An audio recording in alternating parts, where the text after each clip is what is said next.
আলাইকুম রহমতুল্লাহ। আলহামদুলিল্লাহ, আল্লাহ পাকের লাখ লাখ শুকুর যে আল্লাহ পাক ঐতিহাসিক যে দুই ইজতেমা হইল, সাউথ আফ্রিকা অ্যান্ড হাবাসা, ইথিওপিয়া, দোনো ইজতেমাতে আল্লাহ পাক আমাকে 20 জনের এক জমাত সহকারে শরীক হওয়ার তৌফিক দিয়েছেন। তো ঐতিহাসিক আসলে এই জন্য যে ডারবান যে ইজতেমা সাউথ আফ্রিকা, আমরা প্রথমে সাউথ আফ্রিকাতে গেছি। সাউথ আফ্রিকার ইজতেমা ছিল 19, 20, 21 অক্টোবর 2024। তো এই ইজতেমাতে ওনাদের অ্যারেঞ্জমেন্ট ছিল প্রায় 30,000-এর মতো, কিন্তু মজমা ছিল প্রায় 1,00,000-এর মতো। তো in terms of gathering, in terms of ওনাদের অ্যারেঞ্জমেন্টস, ওনাদের যে সুযোগ সুবিধা, ফ্যাসিলিটিস, আলহামদুলিল্লাহ ভালো ছিল।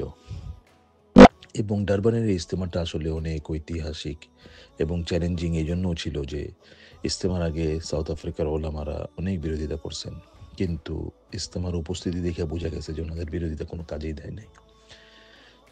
শুধু কেপটাউন থেকে প্রায় 200 ওলামার মতন উপস্থিত ছিলেন, কেপটাউনের 200 ওলামা। এবং সাউথ আফ্রিকাতে আমাদের বাংলাদেশি সাথীদের প্রায় 4-5টা তাঁবু ছিল, এবং ওনাদের সাথে কথা হয়েছে। প্রায় কেপটাউন থেকে আমার জানা মতে 100 বাস আসছে, 100 কোচ। তারপরে ফরেনার তো ছিল প্রায় 80টা দেশের থেকেও বেশি মানুষের, এবং ফরেনারদের জন্য ওনারা যথেষ্ট ইন্তজাম, যথেষ্ট অ্যারেঞ্জমেন্ট ছিল। আমরা যে এয়ারপোর্টে নেমে যে আমরা গেছি আপনার ইজতেমা গাহ পর্যন্ত, তারপরে বিদায়ের দিন ইজতেমার থেকে এয়ারপোর্ট পর্যন্ত আমাদের জন্য কোচ, আমাদের জন্য গাড়ি, সব ফ্রি অ্যারেঞ্জমেন্ট করছেন ওনারা।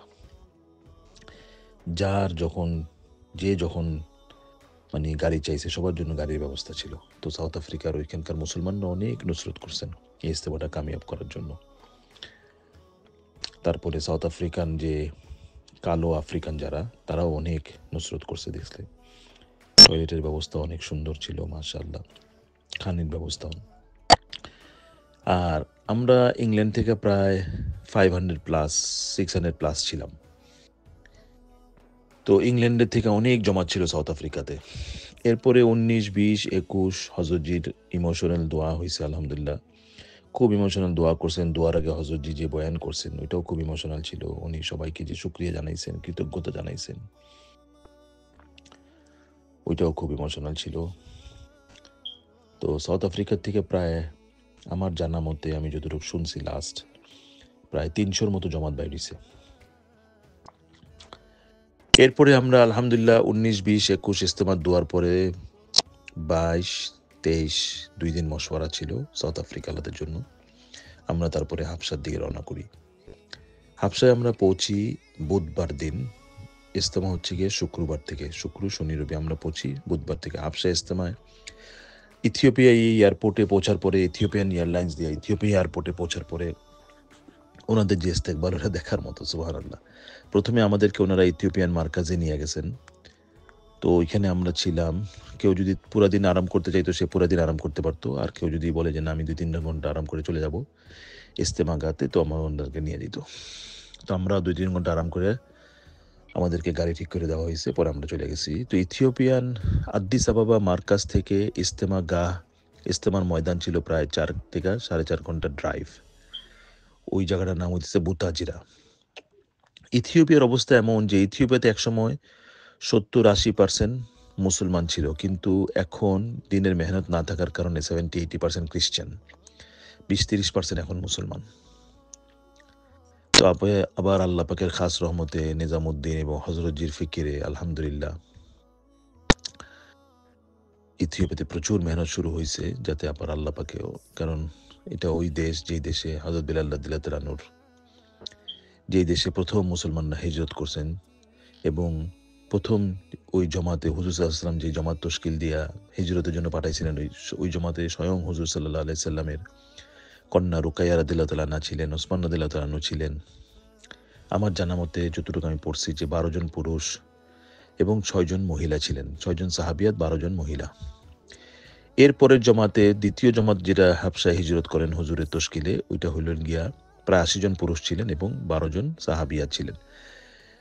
তো বুতাজেরাতে ইজতেমা হইছে। বুতাজেরা আবার মুসলিম অধ্যুষিত একটা প্রভিন্স বলতে পারেন।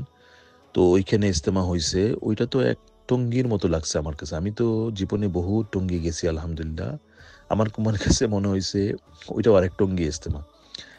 কারণ ময়দান, প্যান্ডেল, ফরেনারদের জন্য ওনারা প্যান্ডেল বানাইছেন।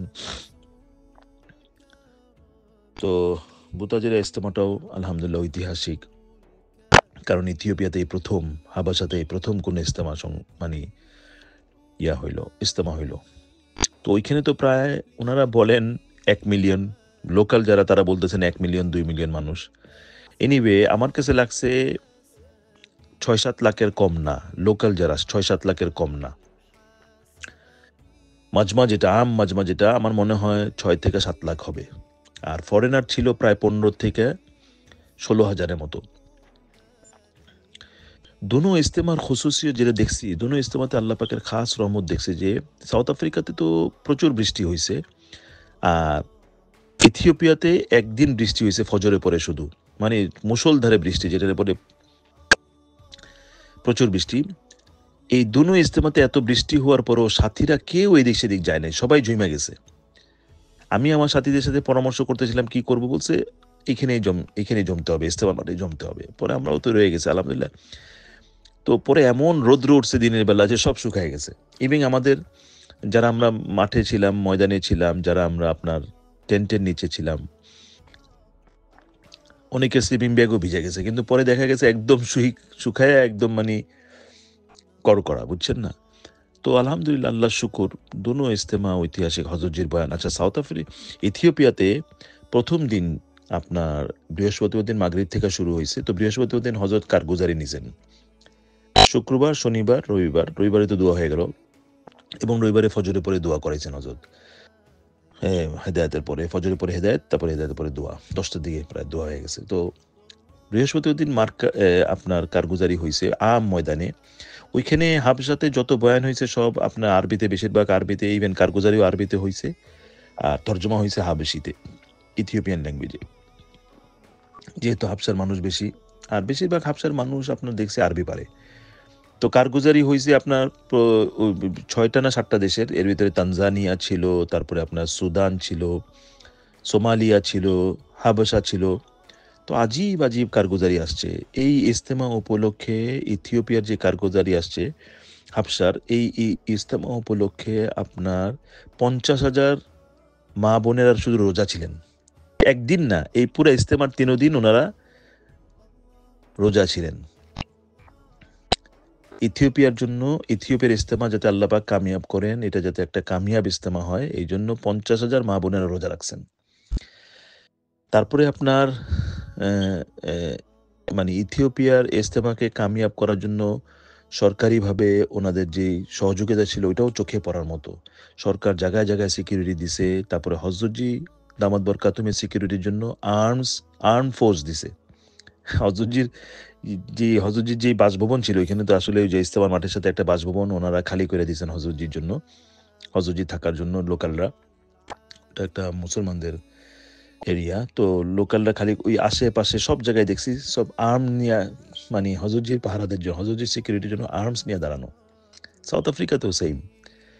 তো আল্লাহ পাকের খাস রহমত যে এই দুটা ইজতেমাতে আল্লাহ পাক শরীক হওয়ার তৌফিক দিছেন, এবং আল্লাহ পাক এই দুটা ইজতেমারে মানে আসলে আমরা অনেক ভুল করছি, যেখানে যে আমরা ওদের দিকে অনেক দেরিতে নজর দিছি। আরও আগেই এই কান্ট্রিগুলোতে নজর দেওয়া উচিত ছিল। যাই হোক, তবে এটাও অনেক দেরিতে হইলেও অনেক ভালো হয়েছে আলহামদুলিল্লাহ।